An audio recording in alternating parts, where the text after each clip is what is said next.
Arratsaldeon, seirak pasata ditugu eta hasingo gea.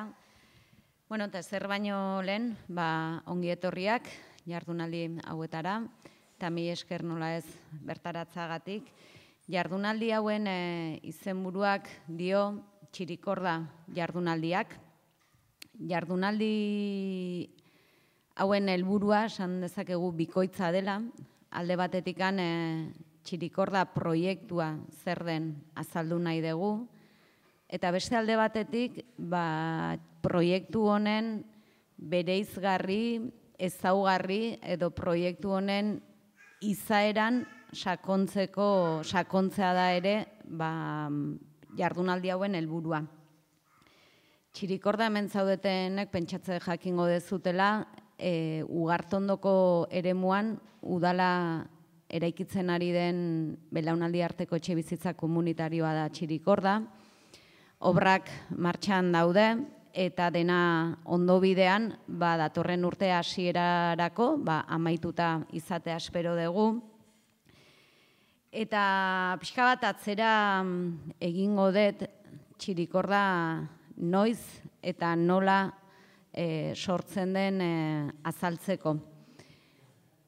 Ugartondon, usurbil, esango nuke gehienak usurbildarra gehala, badaude kanpotar batzuk, baina han Ugartondon etxebizitza eremu berri bat eraikitzen ari da, eta eremu horretan udalak karga urbanistiko batetik eratorrita ekipamendu publiko bat eraikitzeko aukera suertatu zitzaion, eta erabakitzeko ekipamendu hori zertarako erabili, egin zen, orduan herriko behar sozialen inguruko azterketa bat, eta ikusi zen zirela bi behar oso nabarmen, eta ikusten genuen bagian elkarren osagarri izan zitezkeela, ez?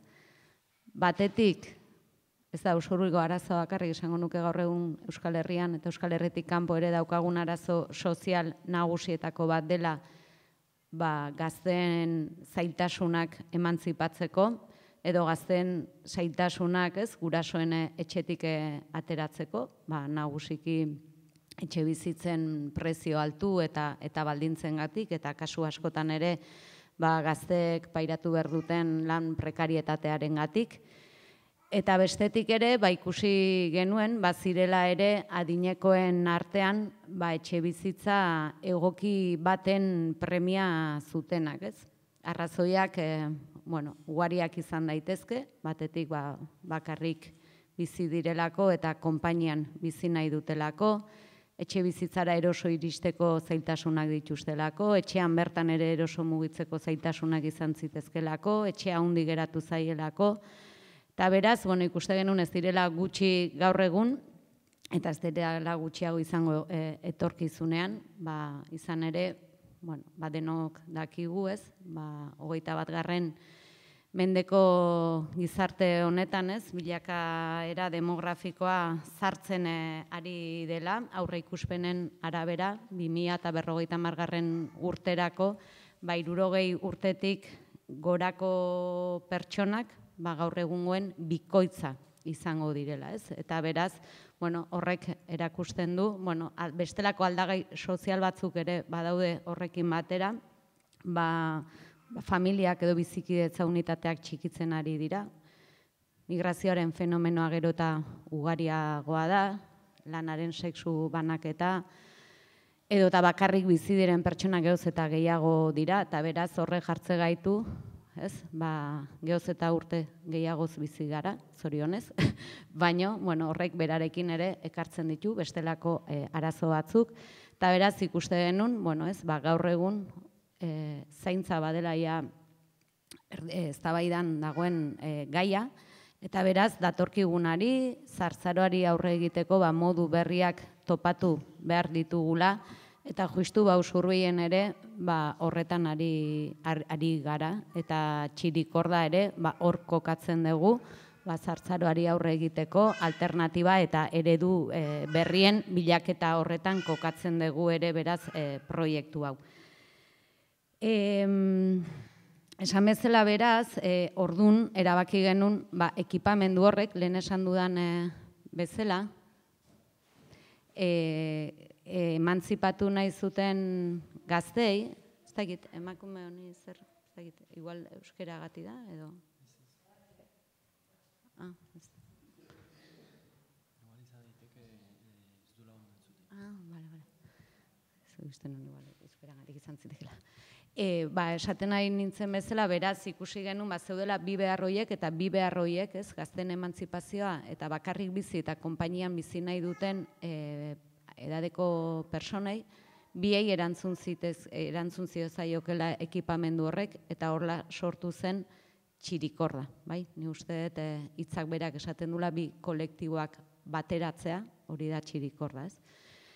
Eta beraz, hori zen ideia, eta beraz, txirikordaren zer nolakoak gaur aurkeztera gatozen eduki nagusiak jada finkatu ziren aurreko legealdiaren amaieran, azken hilabetetan, 2018ko abendutik 2019ko maiatza bitarten herrian parte hartze prozesu bat egin genuen, gerora txirikordako bizilagun izango ziren gazte eta helduekin,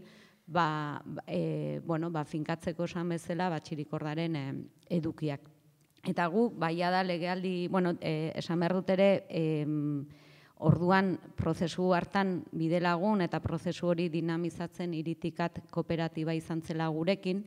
Gaur alboan dut ere Mikel Valero, Mikela ere Iritikat kooperatibako kidea, eta injustu, orain txirikordaren bueltan ditugun zeregin guzti horietan, alboan ditugu eta bidelagun ditugu, eta horregatik gaur alboan Iritikat kooperatibako kideak ere.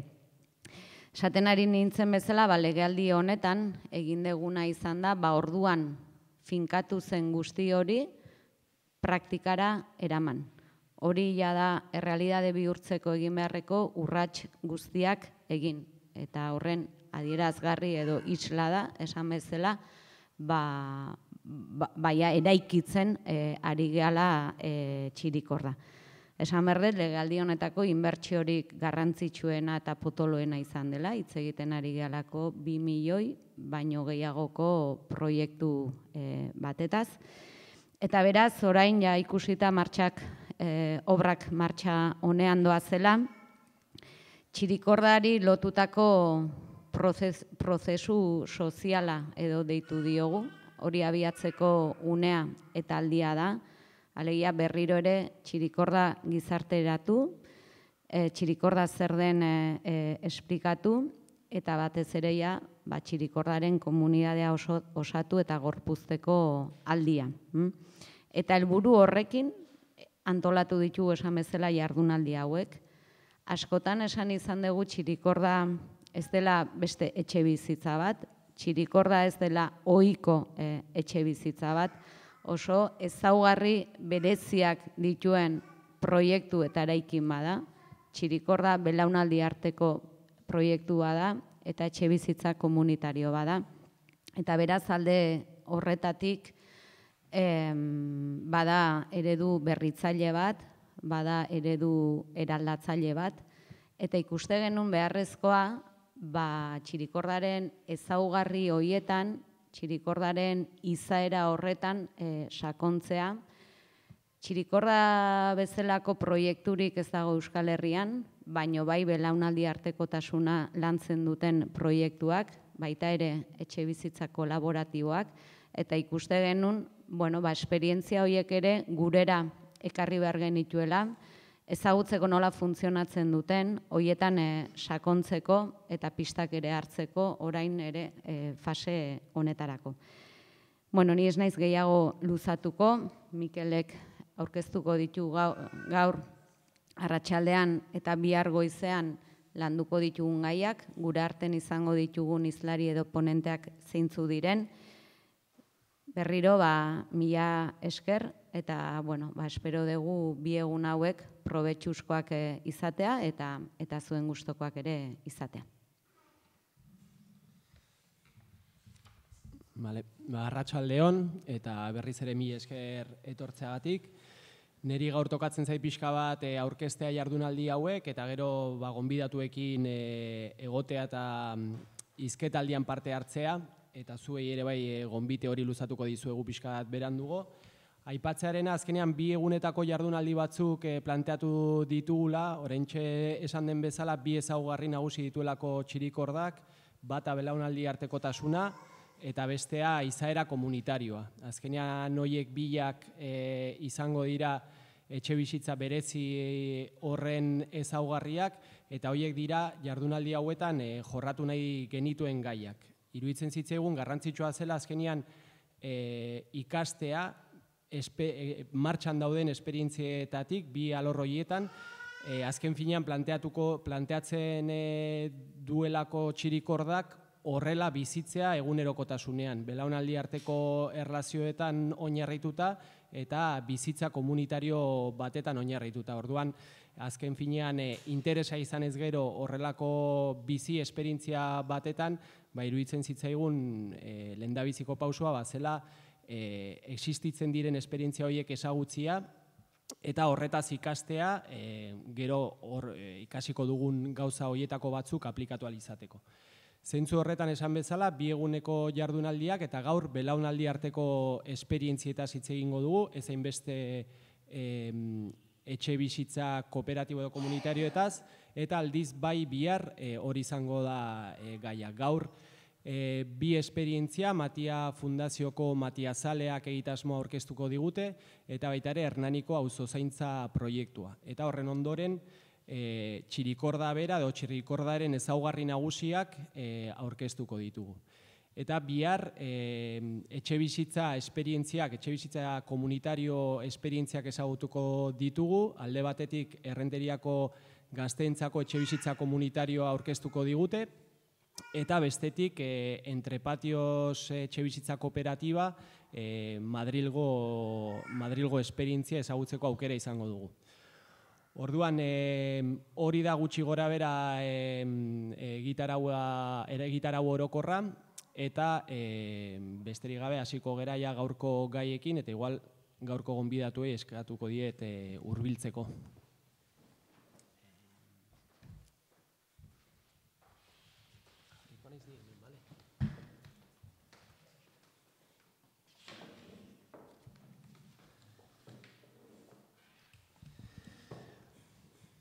Esan bezala gaur belaunaldi arteko esperientzietan oinarritu dugu mai inguruan olabait, planteamendua bada aipatutako 2 esperientzia horiek ezagutzea eta ondoren hainbat galdera planteatzea eta zuei ere bai aukera ematia zalantza, galderak eta hausnarketak planteatu ahal izateko.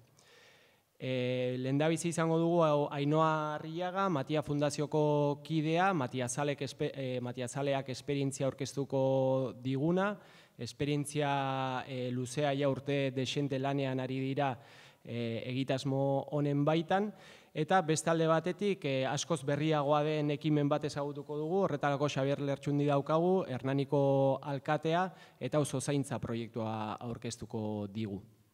Orduan ideia da horrelako aurkezpen labur bat egitea bakoitzak, ondoren ni hasiko naiz galdera batzuekin, baina ideia da zuek ere bai animatzea eta beste galdera batzuk edo zalantza edo hausnarketa batzuk proposatu ahal izatea. Besterik gabe jarriko dut aurkezpena eta hitza emango dizut. Bueno, ez dakit ondo entzuten den, mikrofonora asko gerturatzeko esan diate, baina hau bajua da, eta nik altura dakat. Hemen kontua dana ondo ulertzea da, ondo entzutea. Bueno, arratsaldeon, mil esker, Usurbilgo udalari gonbiteagatikan eta hemen egoteko aukera emateagatikan, eta mil esker zuei baita ere, zeren ostiral arratsalde batean hemen egotea danok, bere meritua badauke. Baina badakigu etorri zatela euria dagolako kalean, eta hemen goxo-goxo gototelako. Baina, bueno, espero dugu probetxuzko denbora izatea guztiontzat, tarte hau, bai? Eta, bueno, nik Matia Zaleak dinamizatzailea naiz, Matia Fundazioko kide, baina egia da, hainbeste Matia Zaleatez ez dela hori prestatu hainbeste. Gehiago da, Matia Fundazioan belaunaldi arteko programen evoluzioan inguruan. Baina, bueno, gero edozen galdera edozen kontu nahi dezutena, bota lasai, edo zer zabaldu ezaket. Bueno, nik mezu argi bat dakarkit batez ere gaur arratsalderako eta bakar batzuentzako, eta da, belaunaldi arteko esperientzek onurak dituztela, eta beharrezkoa da gaur egun horiek provokatzea nola ala, ezta? Begira ze argazki ekarrieten. Bueno, hemen duela urte desentetako famili bat ikusten da, ezta? Ez dakit ze urtetakoa den, datarik etzen azaltzen iturrian, baina bueno, urtetxo batzuk pasadia.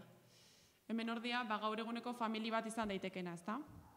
Bi famili, bi urte ezberdin, belaunaldi batzuk pasadia tartean, baina biak alderatuta egia esan nahiko ezberdintasun badaude, ezta? Batian 3-4 generazio egongo dira, erdi lokartuta daukagu hor argazkia ateratzeako, eta bestian 2 belaunaldi besterik ez daude. Teilatu berdinaren pean 4 edo 2 belaunaldi bizitzen ari dira, ezta?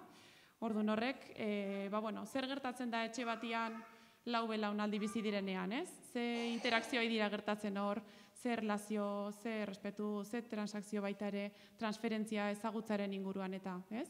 Egunerokotasunean, sukaldearen ingurun, baretzeko lanaen inguruan, zer ari da ematen hor, ezta?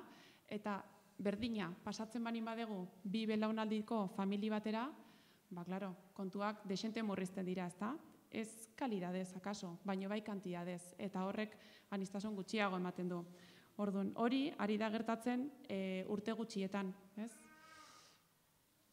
1900 datuak ez die ikusten ondo, baina, 1986 urtean,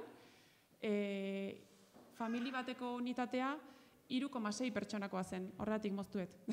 Eta 2006 urtean, 2,6koa, hor ez da diapositiba oso ondo ikusten sentitzen dut, igual deskargatzerakoan ez da ondo deskargatu.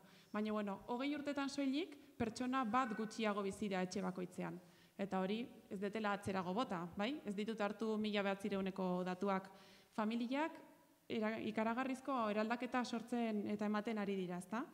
Eta gainera, batu guzti horri azkeneko urtetan ematen ari den abiadura, ez? Gauzak aldatzeko. Ez dakit, aisialdiko denbora ezberdin baloratzen dugu, ezberdin sortzen dugu, individualtasuna, gizartean ematen diren aldaketa gero eta azkarrago doaz, ez? Eta horrek sortzen du, belaunaldi arteko arrakala, ez, bretxa ezberdintasun hori gero eta handiagoa izatea. Leno elkarra egin zeuden, askoz gertuago zeuden, baina orain gero eta arrakala handiagoa dago, ezta? Baina hori ez da bakarrikan familitan gertatzen. Familien eredua ekarri dut, unitate gisa, eta gertu daukagun eredu gisa, baina hori dana, trasladatzen banin badego baita ere gizartera, berdina gertatzen da. Horren nahi du esan, etxian belaunaldiak urrutiago daude, kalean belaunaldiak urrutiago daude baita ere, ezta? Familia eta gizarte eredu beste paradigma ezberdin batean gaude, eta gizartean hori gertatzen da. Ez da ikusten. Baina, kontua zen, hemen erlojuan neukan jarrita, kontua da atzeraka ezin degula bota, ezta? Denborak ez dira itzuliko, osake aurrera begira jarri behar geha, eta benetan, garaibatean naturaltasune sortzen ziren interakzio horiek belaunaldi artean baliozkotzat jotzen baditugu, positibotzat jotzen baditugu, kontzientzia baldin badakagu horren inguruan eta esku hartzeko gaitasuna, akaso provokatu behar ditugula, ezta? Eta horiek dira pixkat belaunaldi arteko programak.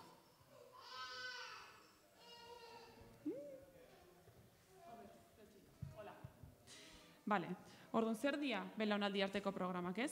Esan dezakegu, belaunaldi arteko programen kontzeptuak, belaunaldi ezberdinen artean zerbait sortzeko asmoa daukala, eta hori, gertatu beharreko hori dela gaina, helburua, ezta? Programaren izateko arrazoia, bai?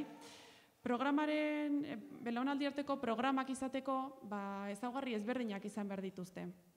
Nahita diseinatuta izan behar da, ez? Nahita diseinatuta eta planifikatutako programa bat izan behar da. Bestalde, programen parte hartzen duten pertsona guztiek ulertu behar dute, kontzientzia izan behar dute zertan ari diren parte hartzen, bai? Aparte, bitartekariak, askotan erdiko belaunaldiak izaten direla, ezta bitartekariai, duen zeregina baita ere aitortu egiten zaio. Jarraipena izan behar du denboran baita ere, horrexegatik jarraitut pausoak, ez da ekintza bat soltea, baizik eta jarraipena izan behar du programak, denbora luzean, eta parte hartzen duten belaunaldientzat eragin positiboa izan behar du. Noski parte hartzaientzat eta baita ere inguruarentzat eragin positiboa izan behar du. Hoi dia pixkat, Granville eta Ellisek esaten dizkiguten ezaugarriak programen inguruan, bai? Eta motak baita ere, belaunaldi arteko programen motak oso ezberdinak izan daitezke. Lan inguruan sortu daitezke, ez dakit enpresako, historiaren berri pasatzeko belaunaldi ezberdinen artean. Edo esperientzia transmititu, ikasi. Formakuntzan baita ere egin daiteke, eta horren eredu adibidez, azken aldian, arrakala digitala gainditzeko, zenbat gaztek, adin nagusiago direnak, laguntzen diete gaitasun digitalak hartzen, ezta? Orduan, eredu ezberdin asko daude, baina 3 mota nagusi sortzen dira. Lehenengoa da, adineko pertsonek, gaztetxoei, aurrei eta gaztei ematen dizkieten zerbitzuen inguruan, bai?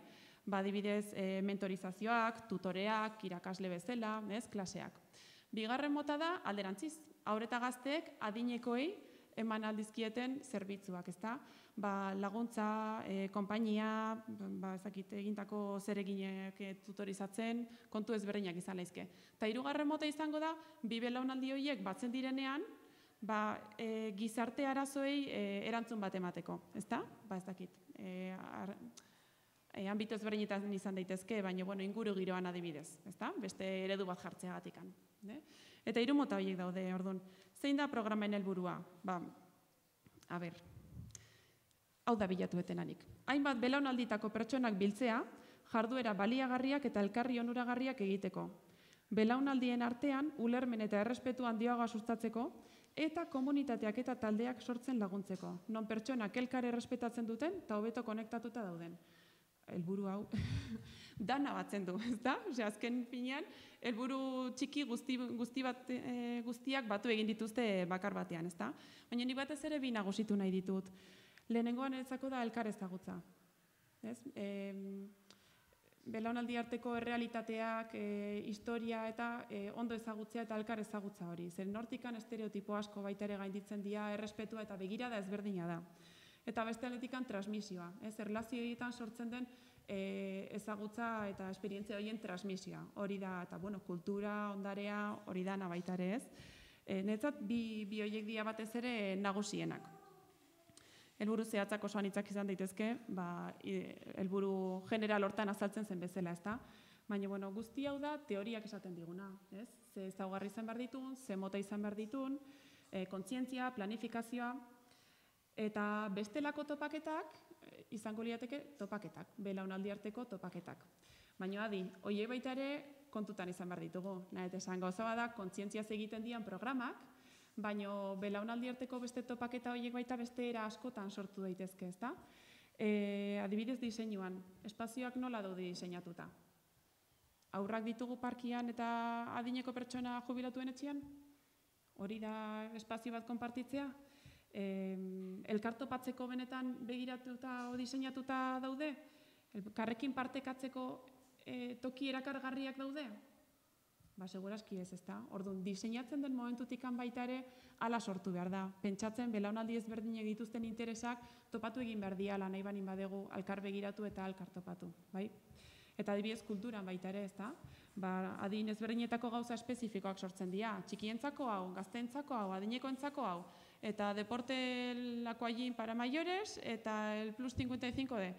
Etorkizuna izan beharko da dana batzea agian, ez? Zergatikan egiten dugu adinagatikan diskriminazio hori. Azkenian, dana sekzionatzen ari gea, ez?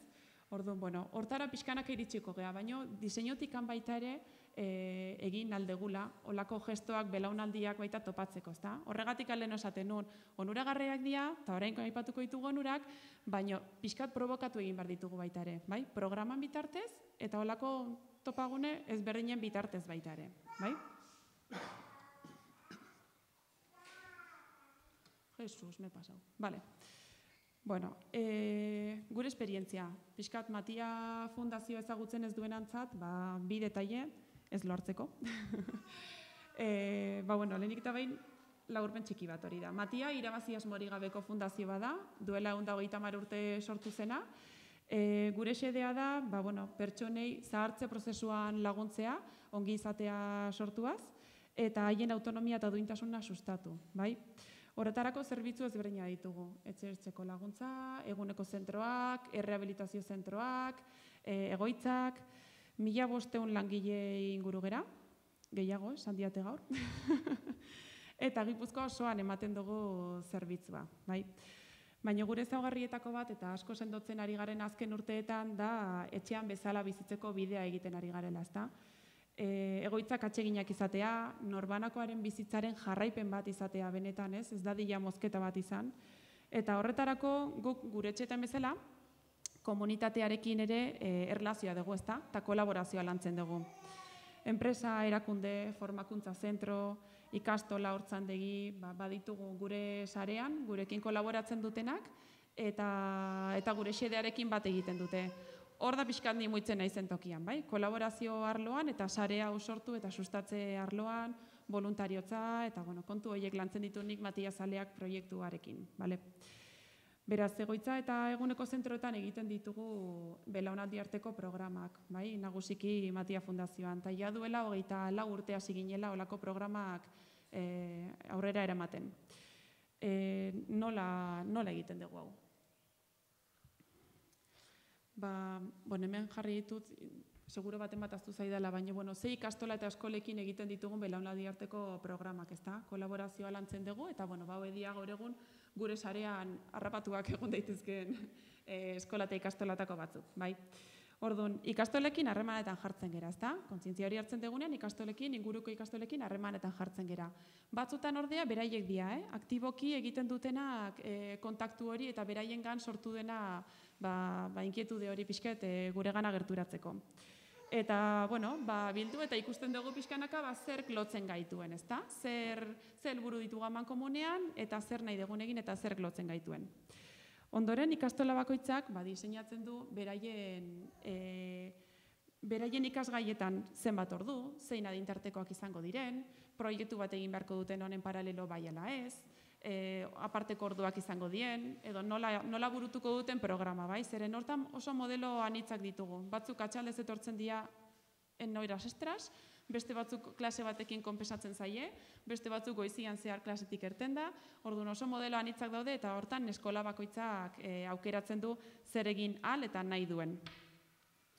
Hori da. Bale, eta noski hori behar da, zentroarekin baita ere, ezta? Gure zerbitzuetan nola enkajatzen dugun, guk baliabidea jarri behar ditugu baita, pixkat hor mediatzaile bezala norbait ibiltzeko, adineko pertsonekin hitzein behar dugu, orduan, dana ondo enkajatu behar dugu, ordutegiak eta programak baita, bere helburu eta zentzua bete dezan baita ere. Beste kontzeptu bat kontutan eduki behar dena da, gazten adina, bai? Nagusiki bi talde bezala ditugu, eta hoberen funtzionatzen dutenak izan dira orain arte, bat, LH bostekoak edo 10-11 urtekoak. Gazte hauek oso natural jokatzen dute normalean, ezta? Eta garrantzizkoa da gaina guk mediatzaile bezala gaudenean hori ez mugatzea, ez? Batzutan elkarrizketak eta egiten dituztenean eta neurtu behar da pixkat, baino ez mugatu zeren oso espresiboak dira, ez? Eta adin hori baino txikiagoak baita libreki bizitzen dute eta oso ausartak eta parte hartzaileak dira eta hori oso polita da ikusteko. Adinean nagusiago beste taldetxo bat daukagu, batxiler lehenengoa izaten da, 16-17 urte tartean, eta hauen kasuan, bigarren batxilergoa ez da hartzen zeren selektibitateakin daukate jaburua jarrita, así que lehenengo batxiler da hortxe muga ederrena, eta hauen kasuan adina pixka zailagoa izan daiteke zentzu batean, baina beste askotan aberazgarriago baita ere, ezta? Zeren ez dituzte gauzako lako libre espresatzen, baina adin hortan sortu diren estereotipoak lantzeko kontzientzia badakate baita ere. Beraz, adin polita da baita ere olako programak lantzeko beraiekin. Eta noski, aktibitatearen arabera, adintartearen arabera, aktibitateak aldatzen dira. Bai? Txikitxoekin zer egiten dugu? Garai bateko jolasak sortu eta jolastu. Mai jolasak, museo batera bisita, baina bisita gidatzen du adineko pertsona batek, ez? Egoilea denak. Abesbatza, kulturak bizitzen dugu baita ere mai jolasak ez dakit. Kontu ezberdinak egiten dira txikiekin. Adinean gorago daudenekin zer egiten da? Kontu ezberdinak, proiektuak askotan, ez?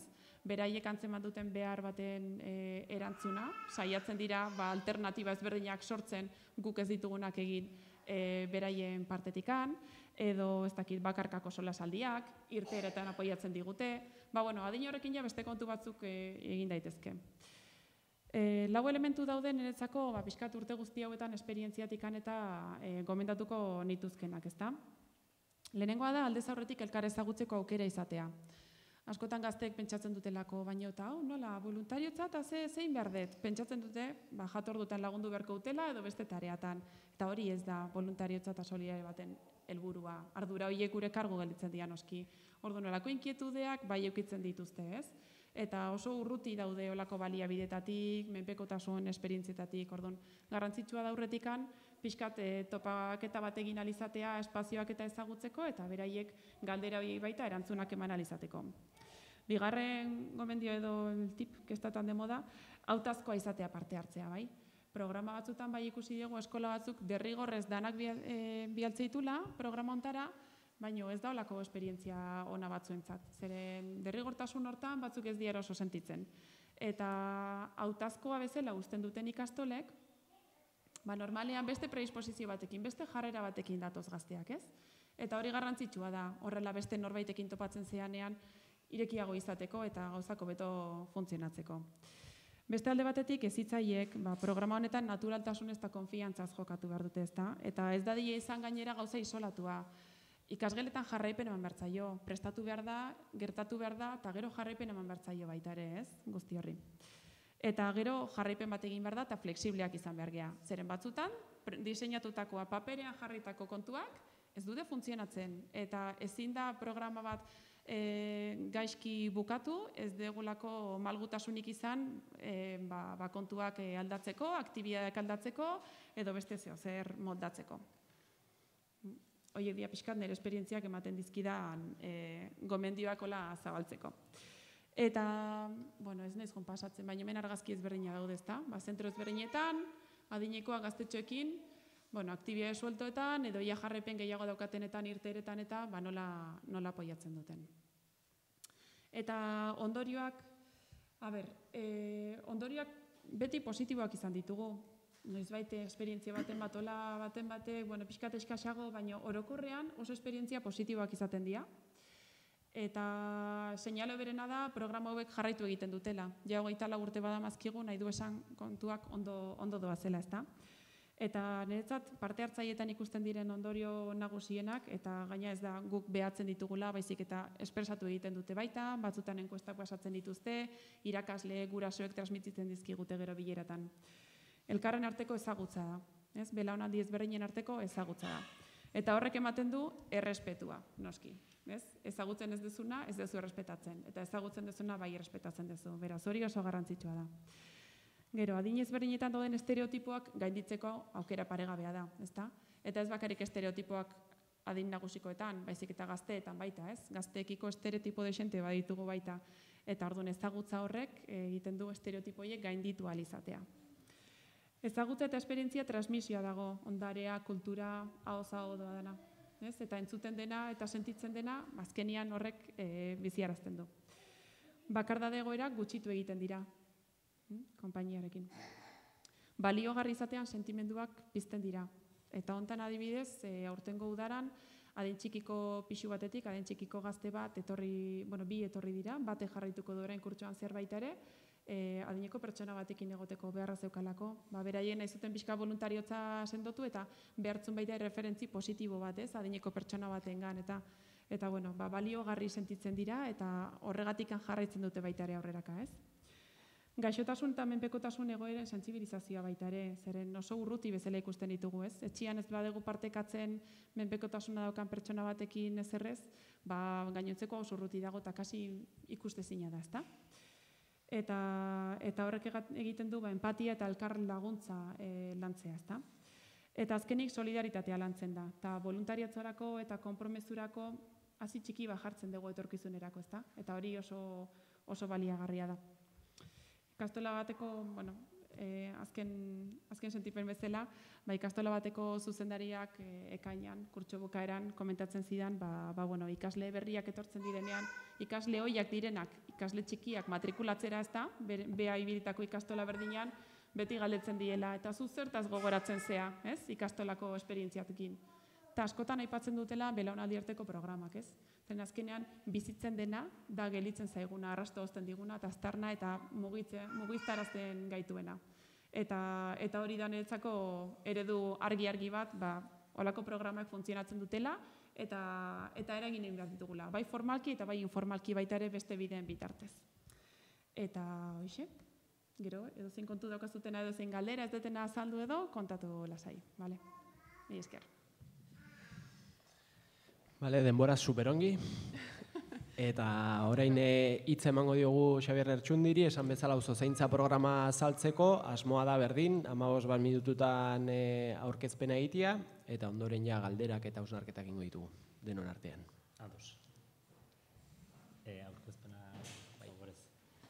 Txalde honen nahi, eskerrik asko, gaur, esan den bezala hemenetatik ostirala txalde izan da, eta eskerrik asko gonbidatzatik jardunaldi interesante hau. Aurkezpena jarri aurretik, aipatu batian gaina koinziditu genuen Agurtzanek eta Bilok Aldundiak antolatu zituen jardunaldi batzutan, eta jardunaldi aitatik ateatzen, hau da azkenekoa. Bai, sorpresa.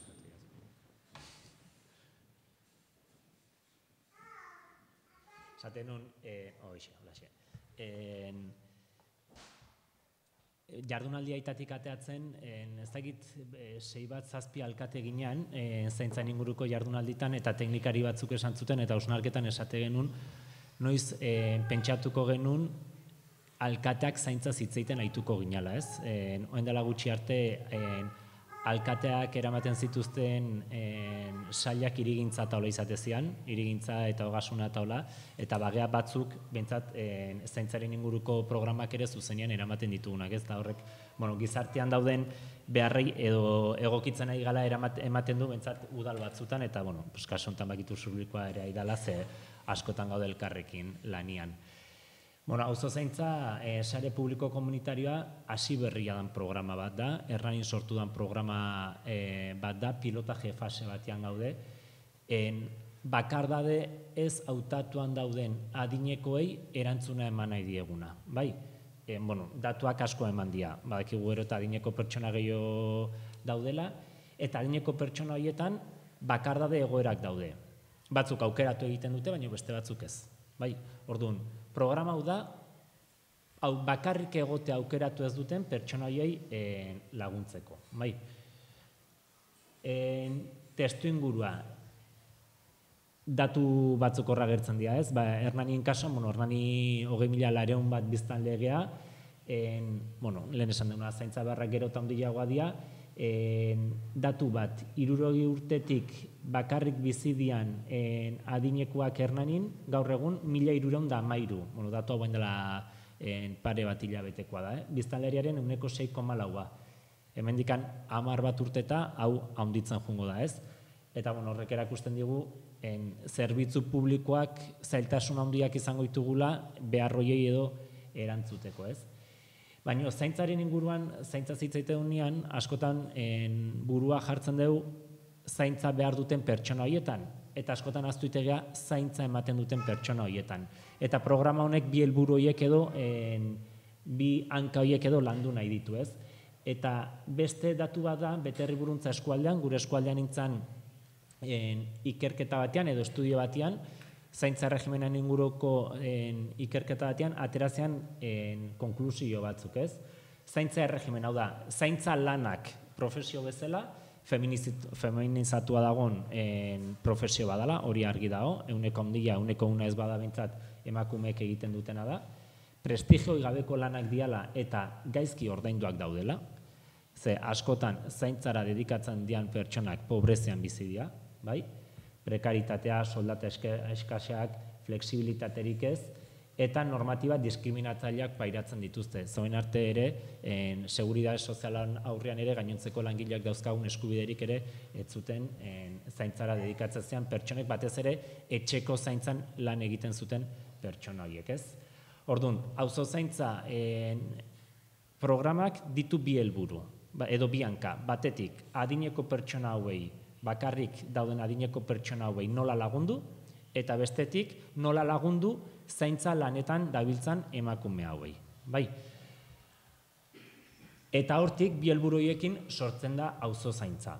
Historia pixkat ontara iristeko nola izan zen, udalean bazeon kezka udal guztitan bezala, pentsatzen dut, eta kuriosoa da, eta beti kontatzen dut, horri esker zati batean programa hau finantzatzen dugu, Hernaniko udalak gainontzeko ez beste 3 udalekin batea, emakume baten erentzi bat jaso genuen. Erentzi handi bat, Josefina Rubio Donostiar emakumearena izan zen, eta bere testamentuan jarrizun, diru horrekin egin behar genula bakarrik zeuden adineko pertsonentzako programa bat.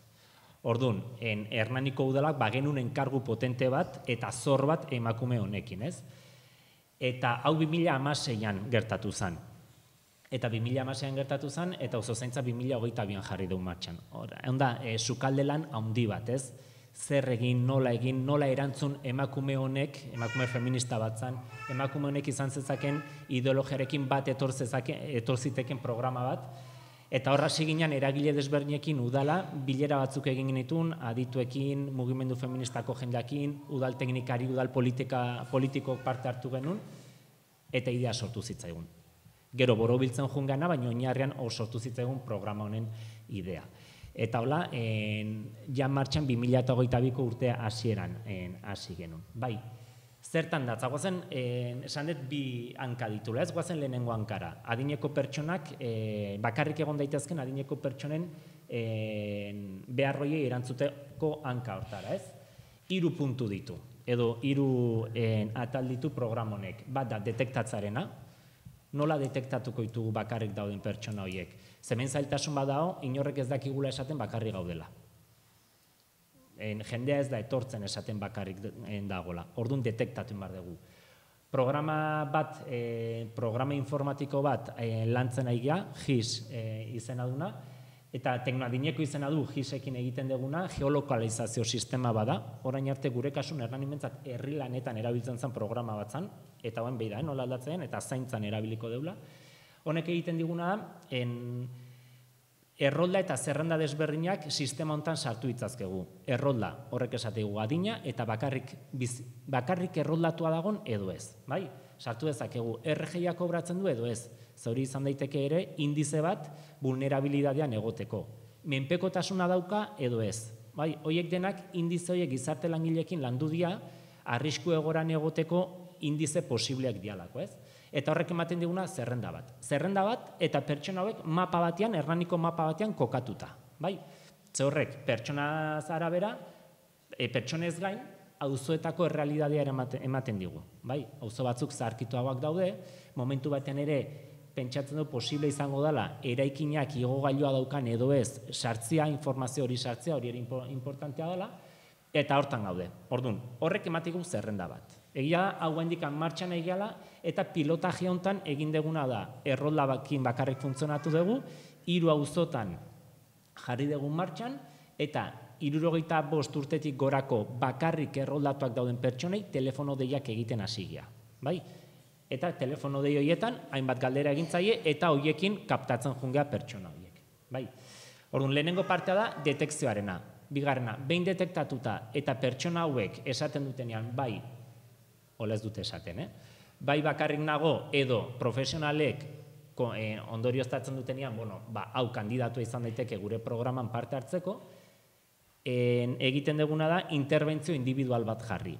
Zai badagon hemen, baten bat zerbitzu sozialetan adingabekoen programetan lan egiten dunen bat edo ezagutzen dunik, existitzen dira hezitzaile figurak, familia hezitzaile figurak, lan egiten dutenak adingabekoekin. Hemen egin genuen ariketa izan zen, adingabekoekin egiten dana, guazen berdina pasatzea, adineko pertsonen gana. Eta orduan, planteatzen dieguna da, bide lagun figura bat jartzea. Zertarako? Nik adibide batekin asko zerrexago ite zaite esplikatzea. Emakume bat, 75-80 urteko emakume bat, etxetik kanpo lan egin ez duna, bizitza guztien etxean lan egin duna. Seme-alabak izan ditu, seme-alabak bakoitzak bere bizitza darama, eta alargun gelditu da. Pertsonak segurazki bere burua gobernatzeko, etxea gobernatzeko gaitasun handia izango du, bizitza guztian egin dulako. Baina sozializazioan kojo gelditu daitekez, baina arte sozializazio hori egin du segurazki familiaren laguntzarekin. Bakarrik gelditu da. Igual gogoa badu gauzak iteko, baina ez daki pauso ematen, ez? Liburutegia badeu, jubilatu etxea badeu, baina lehenengo pausoi ematia oso zaila da, inoiz ez badezu egin, ez? Edo ikastaro bate apuntatzia. Badago jendia sekula ez duna ikastaro bat egin. Nola jongo da, nola emango du pausoi, ez? Baina bidelagun bat balin badu eta pertsona bat balin badu tiratzen diona, igual lehenengo pausoi bata bestean anparuan egitea erreixa izango da, bai? Eta bidelagun horiek dira, geroa aipatuko dut, zaintza lanetan dabiltzan profesionalak, bai? Orduan, egiten dutena da, harreman bat, interbentzio bat diseinatzen dute gizarte langileek, eta egiten dutena, astean bitan saio bat ordu terdikoa, 2 ordukoa, bakoitzaren arabera diseinatzen da, eta pixkanaka, harremantzen jungo dira beraien artean, baina helburua ez da hor gelditzea. Helburua da, bidelagun honek komunitatera laguntzea, bai? Eta gero, ohitura hartu dunean, uztea eta interbentzio hori bukatzea. Hortan, beste figura bat horrela ikusten dugu, auzozain figura dago. Hemen ere aiga, mobileko aplikatibo batekin lanian, auzozain figura lortzeko. Beste adibatekin ere asko zerrexago aite zait esplikatzea. Auzotako dendariak, hauek di auzozainak. Auzotako dendariak konturatzen dira, bizilagun bat egunero jaisten dana, 5 egunetan jetxiez bada. Eta kezka bat du.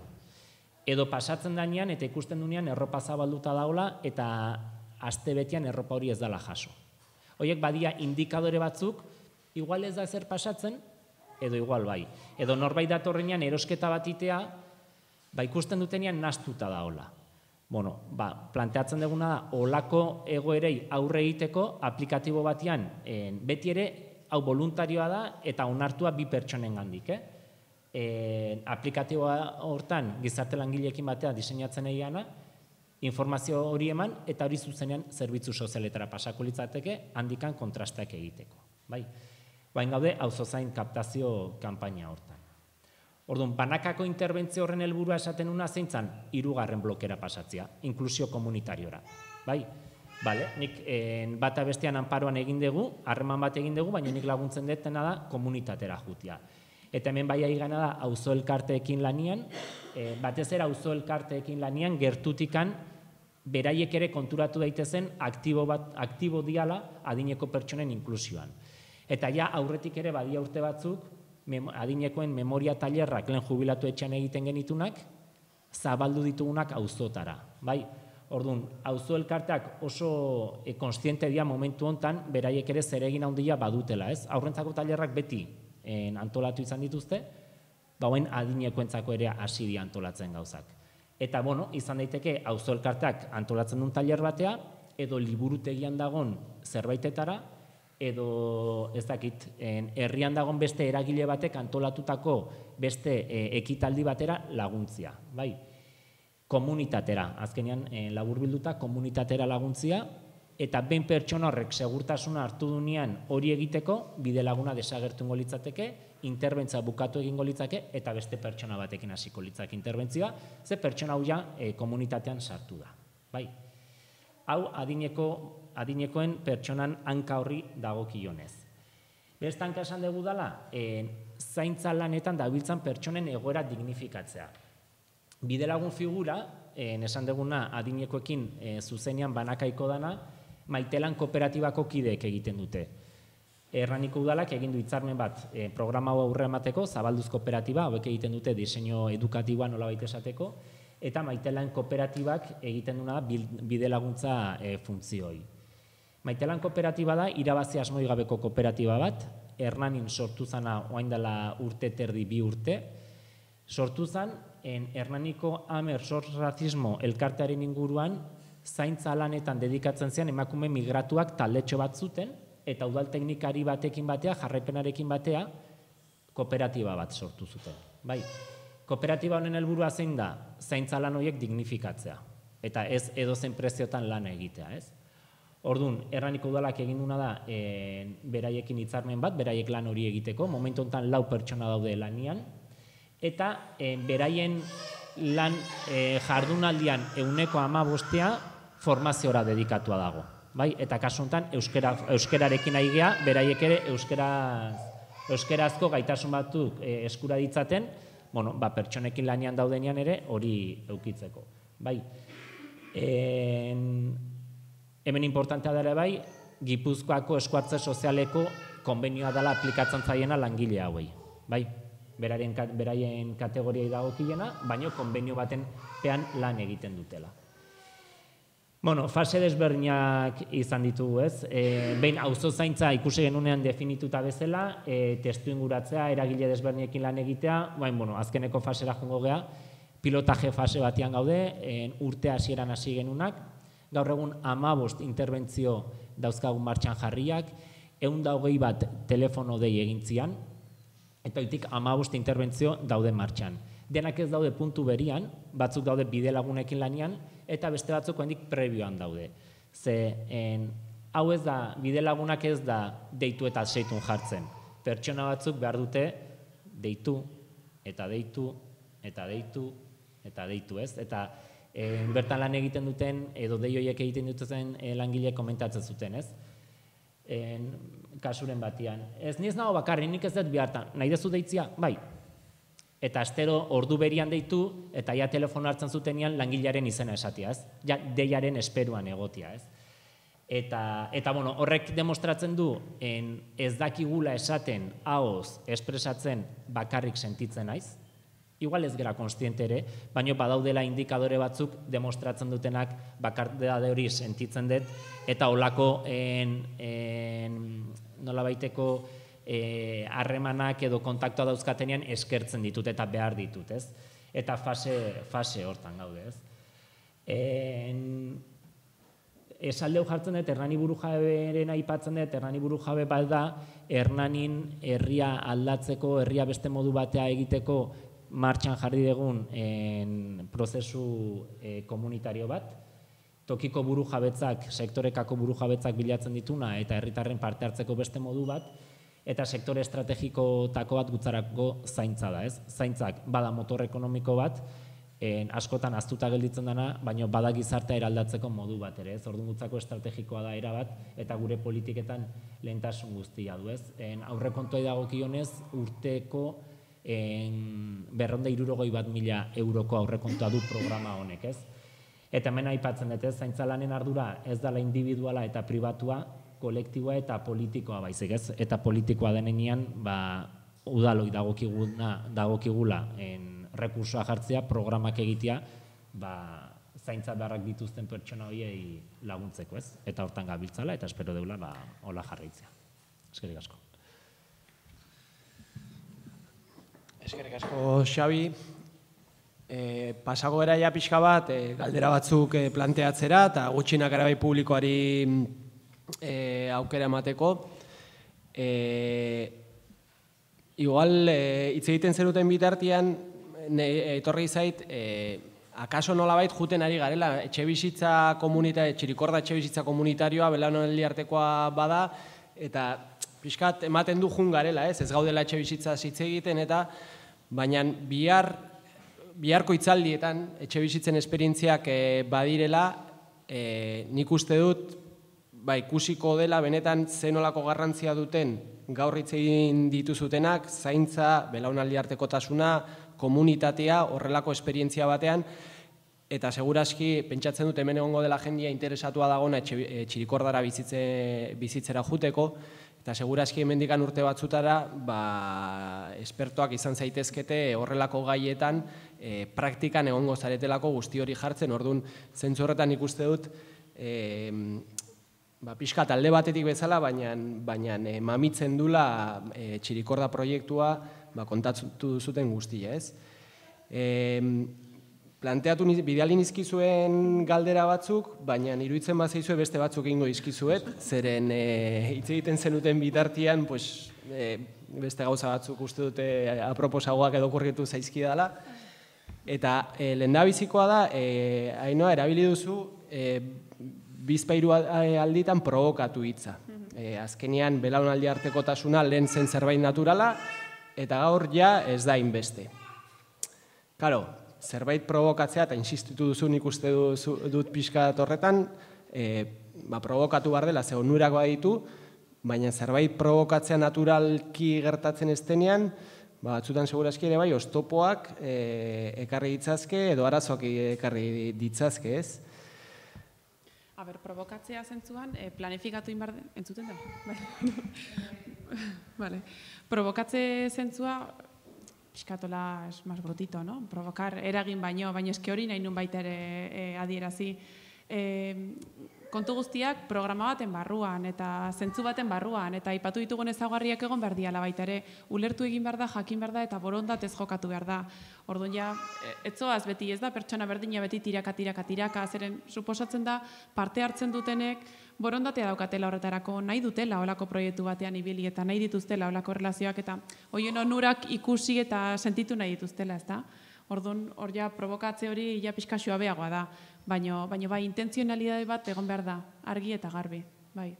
Zeren hori da, nire mezu hori zen, onurak dituzte eta ez daude naturalki ja gaur egun, orduan, hori diseinatu egin behar da, era ezberdinetan gertatzeko, ez? Honekin lotuta hitz egin duzuzuk zure kasuan gehiago eskoletaz, aurretaz, xabeizu adibez merkatarietaz, auzo elkartetaz, normalean adin ertaineko jendea izan daitekena o imaginatu dezakegula, baina Txirikordaren kasuan adinekoak eta gazteak, 30 urtetik azpikoak. Hoiek nola ikusten dituzute, nola irudikatzen dituzute auzozaintzan edo Matiako voluntariotza programetan. Ez dakit, bientzako galdera, igual baina. Ni hasten ez, jakin mikrofonan idaukadan, gazteak 30 urte artekoak. Beitu, guk esperientziak eskolak aipatu ditut, baina badaukagu baita ere formakuntza eskolekin esperientzia, eta gaina FP-ak direnak ja ez dira beti 18 urtekoak, ez? Batzutan adinean gorago baita ere, beraz belaunaldiak gertuago topatu izan ditugu. Eta nik guztiz ikusten ditut, zeren eske naiz eta adin ezberdina izan baita ere, gauza asko egon daitezke partekatzeko, ezta?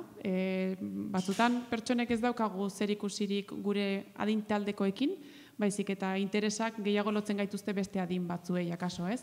Orduan ez da beste adina, ez da diskriminazioa eta pentsatzea Ainhoa 40 urte, ez, Ainhoa eta hau dauka gustoko, ez? Eta Maria eta hau gustatzen zaio. Eta azkenean lotura horiek dira, ez da beste adin kontua. Beraz, pixkat, adinean txokea hor egongo da, belaunaldiak hor egongo dira, baina haratago begiratu behar da, ez da? Eta nik uste hor dago oinarrian zentzua. Erabat ados nago, gure kasuan, auzozaintza esaten denun voluntario figura hortan, batzen naiz pilotaje egiten hasi ginen auzo batean aurkeztu genunean auzozain figura, voluntario figura hori zertzan, partaide gehienak emakumeak izan zian, etorri zenak, eta gehienak adinekoak, hori egia da, eta askok esatez zuten, baina niko jaitet, ez? Eta gertatzen dena askotan voluntarioak, adinekoak eta elkarte askotan nahi dela hori pasatzen, ez? Baina pandemia garaian, zaintza sare askotan, 30 urte inguruko jendea zen, edo gazteagoa, ez? Eta gure kasuan Hernanin sortu zen zaintza sare bat, oso jende gaztea zana, antolatu eta elkartu zianak, erosketak, adinekoen etxetara erosketak eramateko, ez? Eta horre, gu auzozaintza diseinu fase hortan geundenean, horrek ere inflexio puntu bat edo erakutsi zegun, ez? Eta aurkezten degunean, hori da esaten deuna, ez? Bere garaian egintzan guazen rekuperatzea, ez? Edo auzoren batean ere, balkoira atatzen zanean atxaldeko 8, baina Hernanin auzo batean adinekoak edada bat zuten eguerdiko 12. Eta baten bat ateratzen zanean zan, honi zerbait pasa zaio, gauza hauek egin dira adin askotan, ez? Guazen rekuperatzea, zamaten normaltasunean bueltatu gehan ontan, aztutzen nahi zegula berriz ere, ez? Da berriz eutxi horri eta sortu zen sinergia horiei eta jarraitzea hortan, Baina bai, adin guztitakoek egiteko moduko zada, eta gaina area berazgarria adin desberdintasun handiago bali badaude. Ingo dizuet azken galdera bat, eta gero jun pentsatzen ja, zehitza emango dizuet bertan zaudetenei. Lehen esan bezala, jardunaldiak hauek antolatzen dira pixkat Txirikorda mamitzeko, eta pixkat bilatzen duguna da Txirikordan interesatua dauden horiek etortzea, ikastea, zuen esperientzietatik, bihar egongo din horietatik. Orduan, galdera da, eta baita ere lotuta aipatu duzuten kontu batekin, baliogarritasuna, badula balio duela, 65 urtetik gorako bakarri dagoen pertsona batentzako, zaintzaile profesional horientzako, eskolagako umeantzako, baina pixkat zentratuta ere bai gazte eta adinekoak. Zertan uste duzute izan daitekela baliagarria horrelako esperientzia, belaunaldi arteko esperientzia, zaintza esperientzia bat, eta zenolako gomendioa emango zenioten horrelako zerbaitetan, horrelako erlazio bat izan behar duen, o aurre ikusten duen pertsona bateri, izan txirikordakoa edo izan beste esperientzia akaso puntualagoa den pertsona bateri. Txirikordakoan zentratuta igual, hainbatetan entzun detela txirikorda zertan datzan tokatu zegulako elkarrekin egotia, askotan hausnartzen duguna da, ez? Horrea bizitza jute hautatzen dunak ez dadila jun etxe bizitza soil baten gatik bakarrik, ez? Zerbait berezia da. Eta zerbait bereziak eskatzen du zerbait berezia ere egitea. Zerbait berezia egiten dugunean, bueltan jasotzen duguna ere zerbait berezia da. Zer definitzen ez nuke jakingo, ez? Baina zerbait berezia ematen dugunean, gehienetan zerbait berezia jasotzen dugutan. Nik uste, olako loturetan, olako esperientzetan, ematen deguna aina jasotzen degula, ez? Satisfakzioan ez bada, behintzat balin bada ere, ez? Gaina, niretzako txirikordak daukana da, eske erlazioak oinarri bat dira. Eske niretzako ez da hautaketa bat erlazionatu edo ez. Niretzako gizartearen parte gea eta oinarri bat dira. Orduan txirikordak hori dauka. Eta hori provokatu nahi du, ez? Provokatu.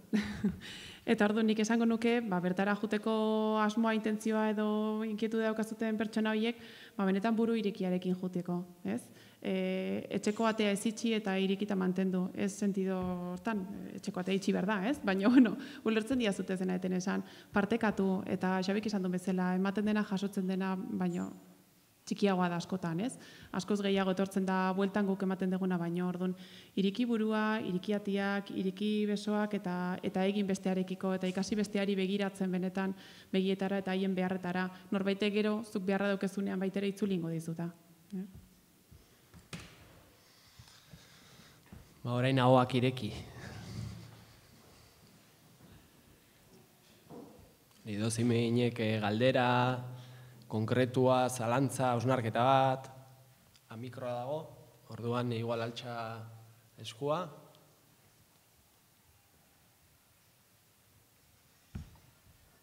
Lehen da bizikoa da gehien kostatzen duna, gero ja erresa da.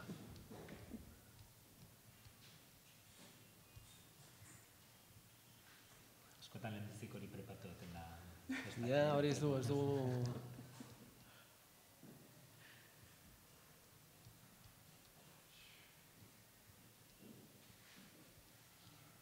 bat, inorrez da animatuko.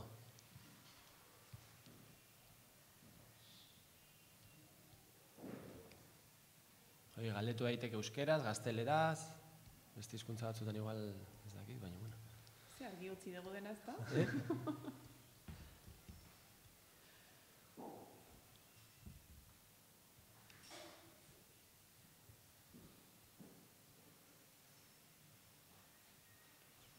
Zerrez? Venga, va. Menos mal. Bai.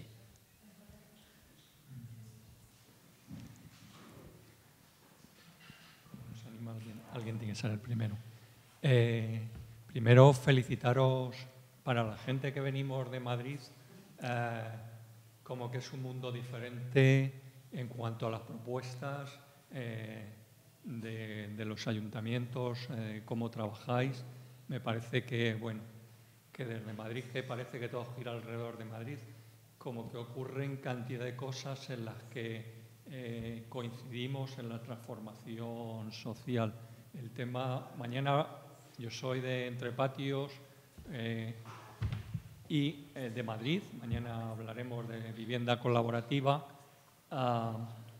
Dos cuestiones, no voy a entrar en el tema de vivienda, pero sí en el tema, una pregunta al alcalde, por ejemplo, una propuesta desde mi punto de vista un poco que me parece interesante es utilizar, por ejemplo, las radios libres comunitarias porque normalmente la persona que está sola recibe información, está continuamente recibiendo y ella no suele contar. Me parecería interesante establecer convenios para que la experiencia de lo que está ocurriendo fuera transmitida al resto de la comunidad. Y iba a preguntar... sí, ya sé. Os pregunto, en un mundo tan cambiante como el actual, que va a unas velocidades que para las generaciones que nacimos en los 70 a veces no llegamos,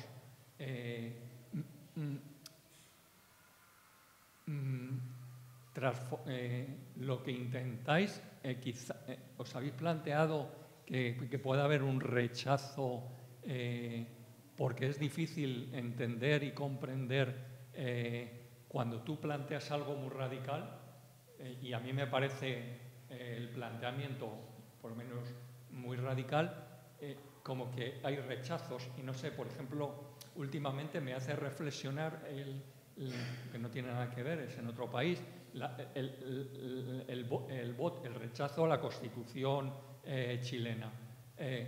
Mucha gente de la afectada que le beneficiaba votó en contra. Yo, un poco leyendo análisis de lo ocurrido, como que planteamientos radicales, y me parece que es un planteamiento radical, aunque no lo parezca, por lo menos desde Madrid, si habéis valorado qué rechazos puede haber, un poco en general, ¿no? Es una transformación importante lo que estáis planteando, todos los niveles, nada más. Un poco por abrir, ¿no? Cosas que me iban surgiendo, un poco por... Como nadie hablaba, pues que yo hablo mucho. Pues, gracias, y felicidades. Euskeraz berriz, ez? ¿Te respondo en euskera y o lo prefieres que lo en castellano? Bai. Vale. Aipatu duzu, hori da, ez interesantea dela gertatzen ari dena programa honen barruan helaraztea jendeari, eta hortan idea horrekin bagaude, ez? Esperientziak eta jendeak kontatzen duna oso interesantea, lehen aipatzen hain ditzen, ez? Gure kasuan, auzozaintzan parte hartzen den pertsona bat, ja, aislatzen hasi zena etxean ez ateratzen, hasi da ateratzen, eta lehengoan hezitzaileei komentatzen mentzien insulina kopurua jetxi dela. Berak hartu behar duen insulina kopurua gutxitu dula. Eta hemen gure kasuan erranik ambulatoriorekin ere lanian ari gea, azterketa horiek egiteko, eta beraiek ere parte izateko, eta detekzio hortan, ebaluazio hortan ere parte hartzeko. Ez orduan, iruditzen zait oso importantea dela hori helaraztea, ez? Jendeak konturatzea, ez bakarrik adineko pertsonak parte hartu dezaten, baizik eta gainontzeko guztik, adin guztitan konstiente izan gaitezen komunitateakin interrelazionatzeak gure osasunean ze garrantzia duen. Ze programa hau da adineko pertsonentzat, baina berdina gertatu daiteke pertsona helduetan edo gazteetan, ez? Honek zer hausnartu ematen digu, ez? Pertsona bati, kasu honetan, insulina dosia jetxi balin bazaio kontaktuan hasi dalako jendearekin, honek nahi zer pentsatu ematen dit orokorrian, ez? Orduan, bai oso interesantia, eta bai pentsatzen nahi nola baite, beti ere anonimotasuna eta gordetzen pertsona hauena, nola esperientzia edo komentario horiek helarazi gainontzekoa, ez? Jendeak ere ikusteko. Eta ukatzari edo retxazari bildurra, gure kasuan, nigoatzen naiz, gure kasuan Hernanin adinekoen kontseilua daukagu eta programa han aurkeztu genuen aldietako batian, harrera oso nahi zantzun, baina esate ziguten ez dezue lortuko. Zadineko pertsonak oso itxiagea eta jende ez ezagunarekin ez dugu nahiko egon, ez daki zer. Programak ez du retxazurik euki, beti oso ongi jasoa izan da, oso ondo baloratua izan da, baina lehen esaten, deskonfiantzak badaude. Eta pertsona ez ezagun bat, jute zaizunean deitzen, aizu zuzemoz bizizea, da zuzentzea, ez? Eta gertatu izan zegu, norbaitek udaletxera deitzea, aizu, norbaitek deitu nahu udalaren izenian, hau egila da, eta bai. Eta zuzenean parte hartzen duten langilei nahitaz identifikazio bat egin genien, udaleko identifikazio bat aurkezten dianean segurtasun hori emateko. Retxazua ez, deskonfiantza hasieran bai, baina horiek harremanarekin pixkanaka gutxi izan juten dira eta normaltasuna iristen ga. Ez dakit hain nahi duzun zer gehitu? Ez, zeren irutzen zait bere proiekturako zen ondatu zer ez da. Beste galderan bat. Txirikordako izen ematerako puntu bat ematen da galdera egiten denari.